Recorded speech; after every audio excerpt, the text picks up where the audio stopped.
ചേംബറിലുള്ള ആൾക്കാരും പ്രൊഡ്യൂസർ അസോസിയേഷനിലുള്ള ആൾക്കാരും ഇവർ പറയുന്ന കാര്യം എന്ന് പറയുമ്പോൾ 100 കോടി ക്ലബ്ബിൽ കയറി എന്ന് പറയുമ്പോൾ 100 കോടി പ്രൊഡ്യൂസറിന് കൈ കിട്ടുന്നില്ല.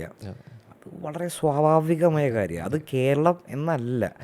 You look at any part of the world, എന്താ പറയുക, ഈ പറഞ്ഞ ഹോളിവുഡ് സിനിമ ആയിക്കോട്ടെ, ഹിന്ദി സിനിമ, തമിഴ്, സോൺസോ എന്ന് പറഞ്ഞാൽ 100 കോടി എന്ന് പറയുമ്പോൾ 100 കോടി പ്രൊഡ്യൂസറിൻ്റെ കൈ കിട്ടില്ല. പ്രോഫിറ്റ് അല്ല, ടോട്ടൽ വലിയ ഫാക്ടർ.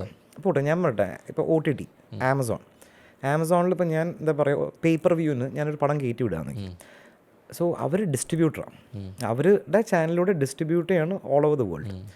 അപ്പോൾ അവരിപ്പോൾ നമുക്കൊരു 100 രൂപ കിട്ടുകയാണെന്നുണ്ടെങ്കിൽ അവരുടെ കമ്മീഷൻ അല്ലെങ്കിൽ അവരുടെ പെർസെൻറ്റേജ് എന്ന് പറയുമ്പോൾ 40% ആയിരിക്കും. ഈ കറക്റ്റ് അറിയില്ല, പക്ഷേ വെരി ക്ലോസ് ടു 60-40. 40 അവർക്കും 60 പ്രൊഡ്യൂസറിനും. അപ്പോൾ എന്ന് പറയുന്നൊരു സംഭവം അവിടെ എല്ലായിടത്തും ഉള്ള കാര്യമാണ്. അപ്പോൾ പക്ഷേ നമ്മൾ ഈ പറയുന്നൊരു റൗണ്ട് ഫിഗർ എത്തിക്കാൻ വേണ്ടിയിട്ട് ആഘോഷിക്കുകയാണ്. 100 കോടി ക്ലബ്ബ്, 200, ഇപ്പോൾ ലോക 200 ക്രോസ് ചെയ്തു. അതൊരു പ്രൊമോഷൻ്റെ ഭാഗമാണ്. മാത്രമല്ല എന്താ പറയുക, ഈ പറയണ പോലെ തന്നെ അതൊരു നമ്മൾ പറയുമ്പോൾ ഒരു ആഘോഷമാണല്ലോ, എൻഡ് ഓഫ് ദ ഡേ ആഘോഷം.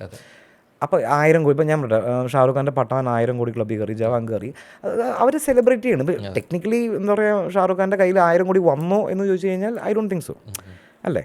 അപ്പോൾ ഇവർ ആ ഒരു സെൻസിലല്ല. അപ്പം ഞാൻ മനസ്സിലാ, പക്ഷേ ഇവർ ചെയ്ത ഏറ്റവും വലിയ പ്രശ്നം വെച്ചാൽ ഈ എന്താ പറയുക, കളക്ഷൻ റിപ്പോർട്ട് പുറത്തോട്ട് ഇങ്ങനെ വിട്ടുകൊണ്ടിരിക്കുമ്പോൾ ഞാൻ പറഞ്ഞത് എത്ര സിനിമകൾ ഡ്രോപ്പ് ചെയ്യാമെന്ന് പറയും. അതായത് ഞാൻ പറഞ്ഞ വെച്ചാൽ, ഇത് ഞാൻ ഒരു കാര്യം ചെയ്യട്ടെ, എനിക്ക് തോന്നുന്നു വെച്ചാൽ by end of this year, by middle of next year ഈ ഇറങ്ങുന്ന സിനിമകളുടെ എണ്ണം വളരെ കുറഞ്ഞുകൊണ്ട് ഇപ്പം തന്നെ കുറഞ്ഞു.